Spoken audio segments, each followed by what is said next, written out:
नमस्कार.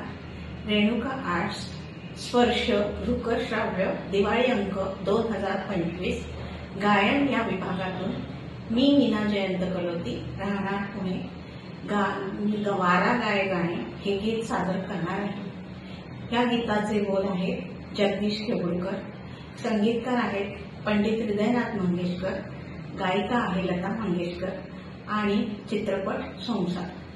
हे गाणं मला निवडण्याचं कारण ह्या गीताचे बोल, त्याची चाल, त्याचं संगीत सगळंच अप्रतिम आहे. हे गाणं माझ्या अतिशय आवडीचं आहे म्हणून मी हे गाणं निवडलंय. आता हे गाणं मी आपल्यासमोर सादर करत आहे.